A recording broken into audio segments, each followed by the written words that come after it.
नमस्कार दोस्तों, मैं हूं Sudesh Gupta encounter news MP से। आप सबका फेवरेट और पसंदीदा चैनल, उस पर हम हमेशा एक जानकारियां प्रोवाइड करते हैं नए नए तरीके के कानूनों के बारे में।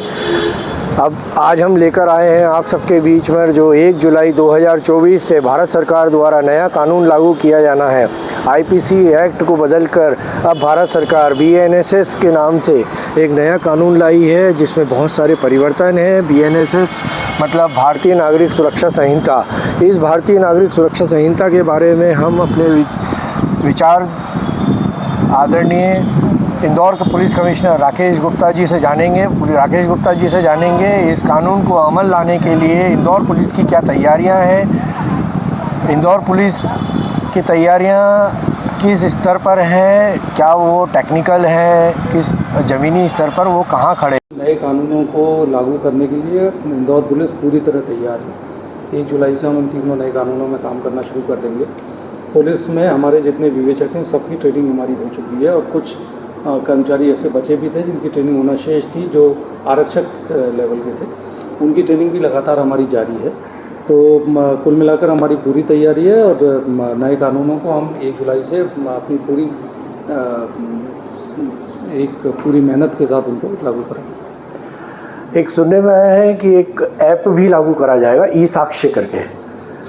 इस ई साक्ष्य को लेकर मैं ये समझना चाहता हूँ कि वो कितना आसान रहेगा किसी भी पीड़ित के लिए उस पर काम करना, जिसमें सुना है कि वो डायरेक्ट एफआईआर भी कर सकता है, अपनी शिकायतें भी कर सकता है। क्या इतनी सब सुविधा प्राप्त होंगी उसको? बिल्कुल, ये ई साक्ष्य ऐप है, और जो इलेक्ट्रॉनिक एविडेंस अब हमें गैदर करने हैं उनके लिए ये बड़ा ही महत्वपूर्ण कड़ी है। और सबसे बड़ी बात ये है कि अब ये जो एविडेंस हैं ये प्राइमरी एविडेंस के रूप में कोर्ट में मान्य होंगे। इसीलिए इनकी सैंक्टिटी भी बहुत ऐसी है कि टाइम स्टैंपिंग के साथ ये पूरी साक्ष्य इकट्ठे होंगे, और ऑनलाइन इनको सर्वर में रिकॉर्ड भी किया जाएगा।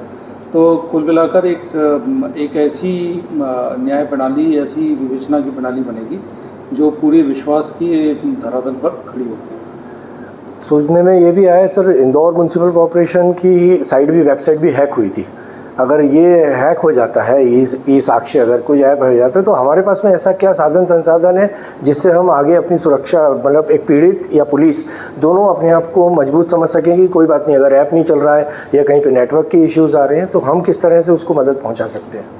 देखिए, ई साक्ष्य ऐप के अलावा जैसे जैसे अब ये पूरी हमारी कार्यप्रणाली आगे बढ़ेगी, तो आप जैसा बता रहे हैं कुछ समस्याएं भी हम लोगों के सामने आएंगी।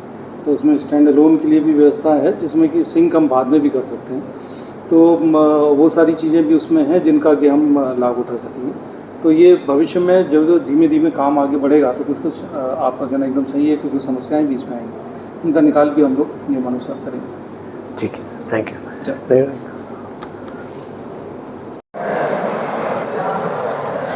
नमस्कार दोस्तों, मैं Sudesh Gupta encounter news MP से। अभी हाल ही में हमारी मुलाकात पुलिस कमिश्नर श्री राकेश गुप्ता जी से हुई।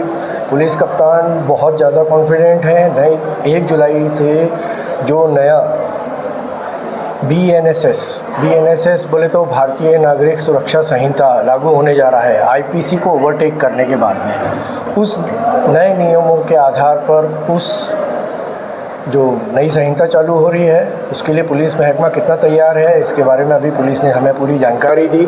पुलिस पूरी तरह कॉन्फिडेंस है नई धाराओं को लेकर, नई सुरक्षा को लेकर। आदरणीय कप्तान साहब ने यह भी बताया हमें कि एक नया ऐप भी जारी होने वाला है। उस ऐप के ज़रिए भी हमें नई नई जानकारियाँ मिलेगी और एक आसान ढर्रा पैदा होगा, जिससे आने वाले समय में जो पीड़ित नागरिक रहेगा वो अपनी समस्याओं को लेकर उस ऐप के माध्यम से भी अपनी शिकायतों को कर सकेगा। धन्यवाद।